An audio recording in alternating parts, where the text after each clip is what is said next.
Hello, and welcome to another extension series chapter of Pride and Prejudice and Zombies by Jane Austen and Seth Grahame-Smith. Chapter 44. Elizabeth had settled it that Mr. Darcy would bring his sister to visit her the very day after her reaching Pemberley, and was consequently resolved not to be out of sight of the inn the whole of that morning. But her conclusion was false, for on the very morning after their arrival at Lambton, these visitors came. Much to Mr. Gardiner's displeasure, they had been walking about the place with Mrs. Gardiner's old friend, a Polish-born gentleman who went only by Silac, and were just returning to the inn to dress themselves for dining with the same, when the sound of a carriage drew them to a window, and they saw a gentleman and a lady in a curricle driving up the street. Elizabeth, immediately recognizing the livery, guessed what it meant, and imparted no small degree of her surprise to her relations by acquainting them with the honor which she expected. Her uncle and aunt were all amazement, and the embarrassment of her manner as she spoke, joined to the circumstance itself and many of the circumstances of the preceding day, opened to them a new idea on the business.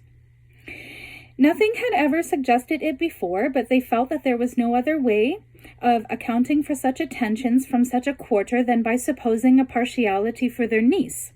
While these newly born notions were passing in their heads, the perturbation of Elizabeth's feelings was at a very moment increasing. Given her battle-tested nerves, she was quite amazed at her own discomposure, but amongst other causes of disquiet, she dreaded lest the partiality of the brother should have said too much in her favor, and, more than commonly anxious to please, she naturally suspected that every power of pleasing would fail her. She retreated from the window, fearful of being seen, and as she walked up and down the room, endeavoring to compose herself, saw such looks of inquiring surprise in her uncle and aunt as made everything worse. Miss Darcy and her brother appeared, and this formidable introduction took place. With astonishment did Elizabeth see that her new acquaintance was at least as much embarrassed as herself. Since her being at Lambton, she had heard that Miss Darcy was exceedingly proud, but the observation of a very few minutes convinced her that she was only exceedingly shy. She found it difficult to obtain even a word from her beyond a monosyllable. Miss Darcy was tall and on a larger scale than Elizabeth, and though little more than 16, her figure was formed and her appearance womanly and soft. There was something of a natural grace to her movements, and though she clearly had much to learn in the ways of delivering death, she was far from the distracting clumsiness of most girls her age. Her legs and fingers were uncommonly long, and Elizabeth could not help but think what a fine apprentice she would make, were she only inclined to follow her brother's example with greater enthusiasm. She was less handsome than her brother, but there was sense and good humor in her face, and her manners were perfectly unassuming and gentle. They had not long been together before Mr. Darcy told her that Bingley was also coming to wait on her, and she had barely time to express her satisfaction and prepare for such a visitor when Bingley's clumsy, untrained steps were heard on the stairs, and in a moment he entered the room. All Elizabeth's anger against him had been long done away, but had she still felt any, it could hardly have stood its ground against the unaffected cordiality with which he expressed himself on seeing her again. He inquired in a friendly though general way after her family, and looked and spoke with the same good-humoured ease that he had ever done. In seeing Bingley, her thoughts naturally flew to Jane, and oh, how ardently did she long to know whether any of his were directed in a like manner. Sometimes she could fancy he had talked less than on former occasions, and once or twice pleased herself with the notion that, as he looked at her, he was trying to trace a resemblance. But though this might be imaginary, she could not be deceived as to his behavior to Miss Darcy, who had been set up as a rival to Jane. No look appeared on either side that spoke to an attraction. Nothing occurred between them that she could justify the hopes of Bingley's sister. On this point she was soon satisfied, and 2 or 3 little circumstances occurred before they parted, which in her anxious interpretation denoted a recollection of Jane touched by tenderness, and a wish of saying more that might lead to the mention of her had he dared. He observed to her at a moment when the others were talking together, and in a tone which had something of real regret that it was a very long time since he had had the pleasure of seeing her, and before she could reply, he added, "It is above 8 months. We have not met since the 26th of November, when my staff at Netherfield was so unhappily visited upon." Elizabeth was pleased to find his memory so exact, and he afterwards took occasion to ask her, when unattended to by any of the rest, whether all her sisters were at Longbourn. There was not much in the question, nor in the preceding remark, but there was a look and manner which gave them meaning. It was not often that she could turn her eyes on Mr. Darcy himself.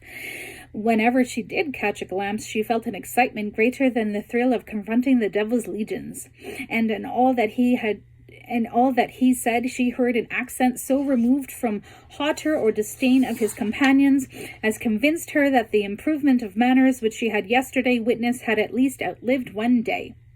When she saw him thus courting the good opinion of people with whom any intercourse a few months ago would have been a disgrace, when she saw him thus civil not only to herself but to the very relations whom he had openly disdained, the change was so great and struck so forcibly on her mind that she could hardly believe herself unaffected by a cup of dragon's milk tea.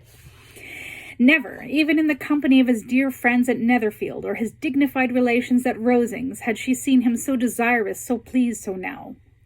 When no importance could result from the success of his endeavours, and when even the acquaintance of those to whom his attentions were addressed would draw down the ridicule and censure of the ladies both at Netherfield and Rosings. Their visitors stayed with them above half an hour, and when they arose to depart, Mr. Darcy called on his sister to join him in expressing their wish of seeing Mr. and Mrs. Gardiner and Miss Bennet to dinner at Pemberley before they left the country. Miss Darcy, though, with a timidity which marked her little in the habit of giving invitations, readily obeyed. Mrs. Gardiner looked at her niece, desirous of knowing how she, whom the invitation most concerned, felt disposed as to its acceptance, but Elizabeth had turned away her head. Presuming, however, that the studied avoidance spoke rather a momentary embarrassment than any dislike of the proposal, and seeing in her husband, who was fond of a society, a perfect willingness to accept it, she ventured to engage for attendance, and the day after the next was fixed on. Bingley expressed great displeasure in the certainty of seeing Elizabeth again, having still a great deal to say to her, and many inquiries to make after all their Hertfordshire friends. Elizabeth, construing all this into a wish of hearing her speak of her sister, was pleased, and on this account, as well as some others, found herself, when their visitors left them, capable of considering the last half an hour as one of the happiest she had ever spent without spilling a drop of blood. Eager to be alone, and fearful of inquiries or hints from her uncle and aunt, she stayed with them only long enough to hear their favourable opinion of Bingley, and then hurried away to dress. But she had no reason to fear Mr. and Mrs. Gardiner's curiosity, for unlike her meddling mother, it was not their wish to force her communication. It was evident that she was much better acquainted with Mr. Darcy than they had before any idea of. It was evident that he was very much in love with her. They saw much to interest, but nothing to justify inquiry. Of Mr. Darcy, it was now a matter of anxiety to think well, and as far as their acquaintance reached, there was no fault to find. They could not be untouched by his coming to their rescue at Pemberley, or his politeness thereafter, and had they drawn his character from their own feelings and his servant's report, the circle in Hertfordshire to which he was known would not have recognized it for Mr. Darcy. With respect to Wickham, the travellers soon found that he was not held there in much estimation, for though the chief of his concerns with the son of his patron were imperfectly understood, it was yet a well-known fact that, on his quitting Derbyshire, he had left many debts behind him, which Mr. Darcy afterwards discharged. It was also widely rumoured that he had engaged in improprieties with 2 local girls, both of whom sadly fell victim to the plague and had to be burned before charges could be brought. As for Elizabeth, her thoughts were at Pemberley this evening more than the last, and the evening, though as it passed it seemed long, was not long enough to determine her feelings towards one in that mansion, and she lay awake 2 whole hours endeavouring to make them out. She certainly did not hate him. No, hatred had vanished long ago, and she had almost as long been ashamed of ever wishing to drink the blood from his severed head. The respect created by the conviction of his valuable qualities, though at first unwillingly admitted, had for some time ceased to be repugnant to her feeling, and it was now heightened into somewhat of a friendlier nature by the testimony so highly in his favour, and bringing forward his disposition in so amiable a light which yesterday had produced. But above all, above respect and esteem, there was a motive within her of goodwill which could not be overlooked. It was gratitude, not merely for having once loved her, but for loving her still well enough to forgive all the petulance and acrimony of her manner in rejecting his offer with a kick to the face, and all the unjust accusations accompanying her rejection. He who, she had been persuaded, would avoid her as his greatest enemy, seemed on this accidental meeting most eager to preserve the acquaintance, and without any indelicate display of regard or any peculiarity of manner where their two selves only were concerned, was soliciting the good opinion of her friends, and bent on making her known to his sister. Such a change in a man of so much pride exciting not only astonishment but gratitude, for to love, ardent love, it must be attributed, and as such its impression on her was by no means unpleasing, though it could not be exactly defined.